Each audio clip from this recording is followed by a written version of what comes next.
Hello and welcome to Love, Light, and the Other Side. This reading is for everybody, and I would just like to say thank you very much, and thank you to the new subscribers I have. If you would like to see more of these readings, please subscribe. Please press the subscribe button. I will read as much as I can, every single day if possible. Okay, so we have Re-Energize. How do you want this? Okay. Re-Energize. Solitude.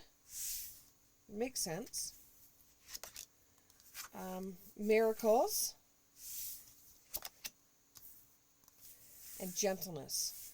Okay, so what I'm forming right now, just looking at these, is that you were faced with... Now, I'm talking to Spirit that it's not that I don't know how to read, I know how to read.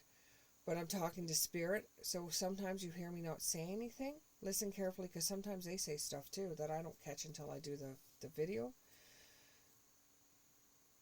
There is some kind of crisis that you're getting through right now, where this knocked you right out. I see that there was a lot of tears, there was a lot of crying, there was a lot of stomach just killing you.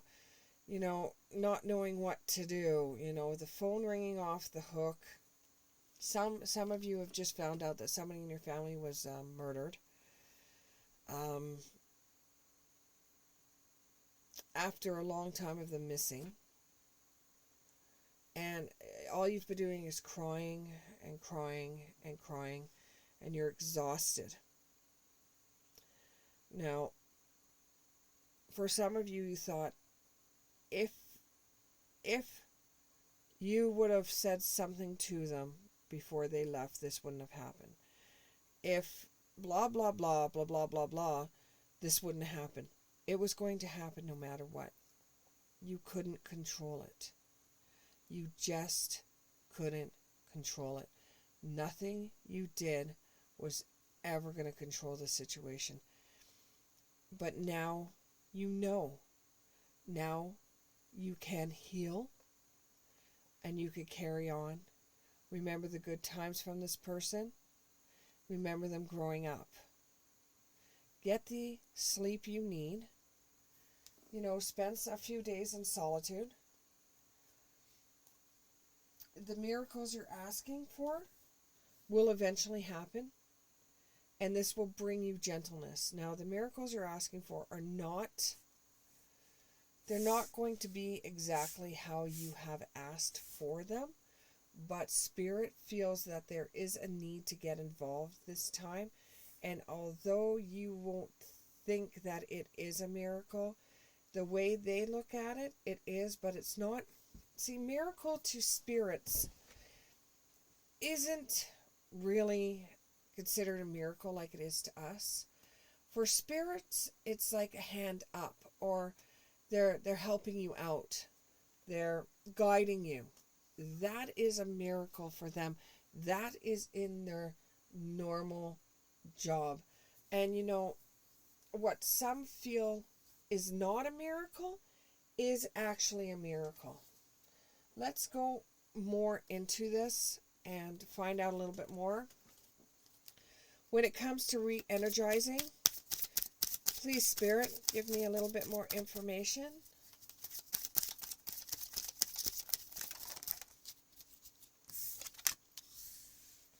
Willpower to go on. You have to go on. You have to go on. This situation has transformed you. It's made you question things. It's made you look differently at people around you. You're in solitude because a lot of this too.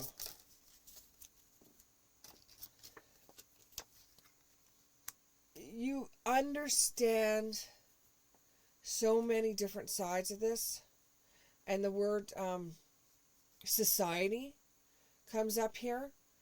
The way society treats things, the way society has dealt with this situation. I think this might have been in the news at one time, but it's the way that the ripple effect happens in your family.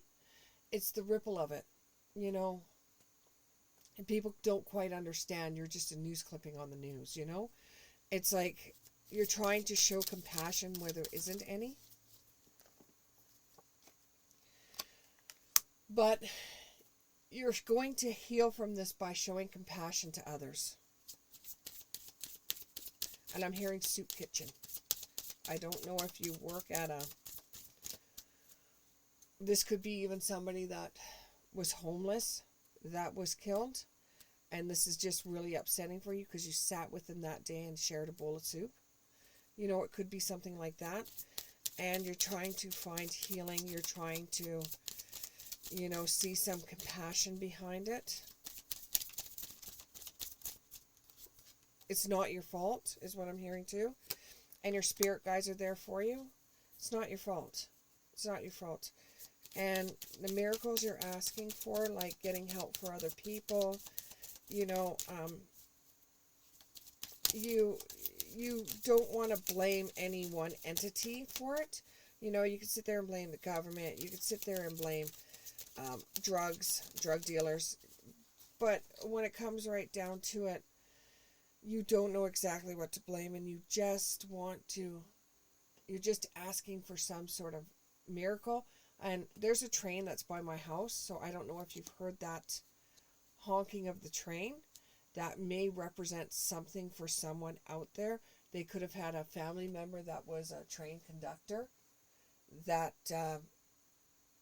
that did something that had to do with trains, and it's just letting you know that things will soon pass. It will be okay.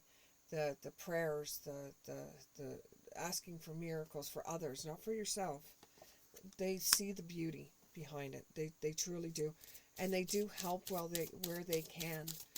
But we have to decide our own future, and a lot of the times that we see, all we can do as people is guide. Just like when doing readings, you're guiding people. You know, you're helping them heal.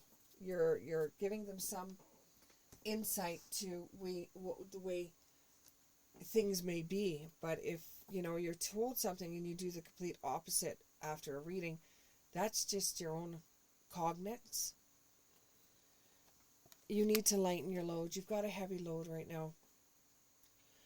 Not everybody you look after is your child, even though you feel like it is. And there might be some past stuff that I'm not going to bring up right now because that is your past.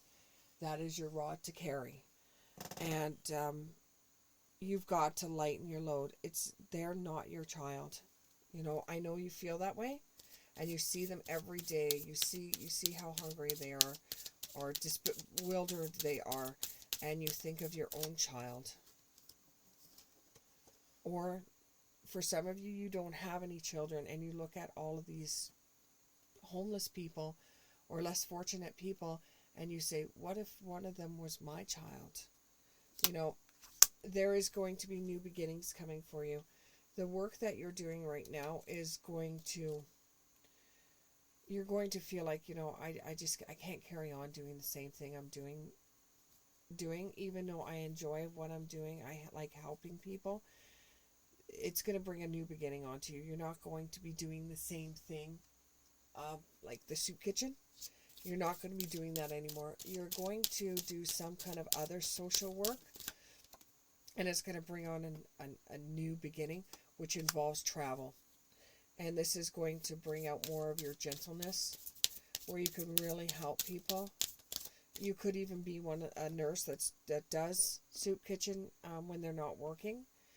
And it could be that you're doing something like Nurses Without Borders, but it's going to involve travel, and your gentleness is going to be able to come out, which is going to inspire you.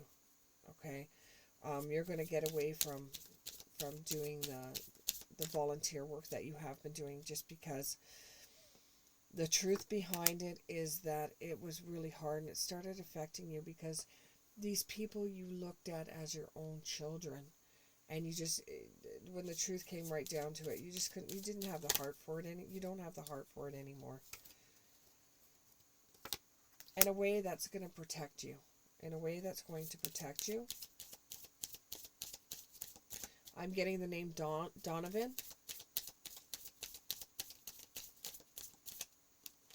but they called him Don. His name was Donovan. And eventually you may have children yourself. For some of you, you may have children yourself.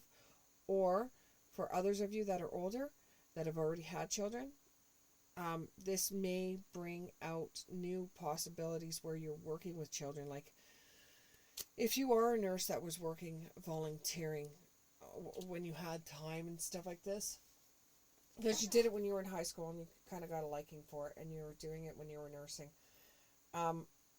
Because of this tragic event that has happened, this has made it so that it's a new beginning for you.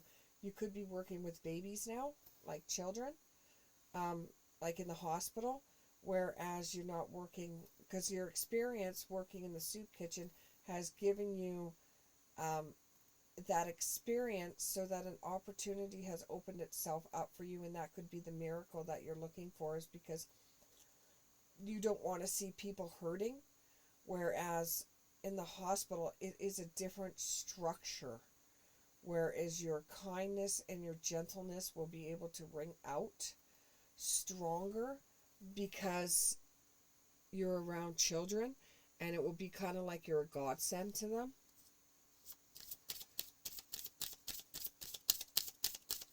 So something painful is going to bring you peace, forgiveness, peace, forgiveness. Some of you are trying to forgive something that may have happened. You're going to forgive yourself, because some of you feel like this was your fault. You were just talking to this person, or you were involved with this person, like involved in a friendship with this person, and they went missing, like I said at the beginning, and some of you, it is in the newspaper, and you feel like a little bit guilty. You will forgive yourself for that, and happiness will eventually come. It's been a really ugly time for you, and you just have to get through this. It will soon pass. Thank you very much.